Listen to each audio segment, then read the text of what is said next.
ایک انسان کھڑا ہے اور گولی اس کے منہ میں جاتی ہے۔ دانت، زبان اور حلق کے اندرونی ڈھانچے صاف نظر آتے ہیں۔ گولی حلق کی نالی کی طرف سرک رہی ہے۔ یہ گولی غذائی نالی میں داخل ہو کر لہر کی طرح پٹھوں کی حرکت سے نیچے دھکیلی جاتی ہے۔ گولی معدے تک پہنچتی ہے، جہاں معدہ ہلکی سی پھیلاؤ جیسی حرکت کے ساتھ اندر کی تہہ والے فولڈ دکھاتا ہے۔ دوا معدے کے تیزاب میں گھل کر معدے کی دیوار کو چبھتی ہے، سرخی اور سوجن بڑھنے لگتی ہے۔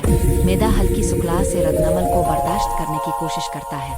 خون کی نالیوں میں سفید خلیے اس جگہ متحرک ہو کر دفاع کے لیے جمع ہوتے ہیں۔ یہ ردنمل جلد تک پہنچ کر خون کی باریک نالیوں کو پھیلاتا ہے۔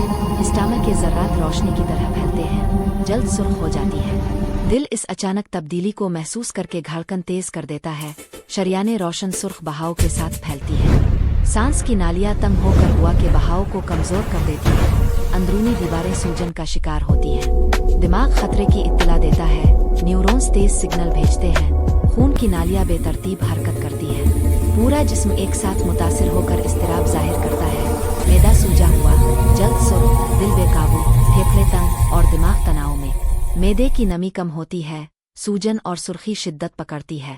ردنمل پورے جسم میں پھیلتا ہے، دل کی طاقت کم ہو رہی ہے، پھیپھڑے کمزور سانس لے رہے ہیں اور جسم کی بیرونی تہہ نیلی پڑ رہی ہے۔ آخرکار جسم شدید دباؤ میں آ جاتا ہے، معدہ بھڑکا ہوا، دل تھکا ہوا، پھیپھڑے تنگ، دماغ تناؤ میں اور جلد روشن ہو جاتی ہے۔ تمام اعضاء ایک ساتھ خطرے کا سگنل دے رہے ہیں۔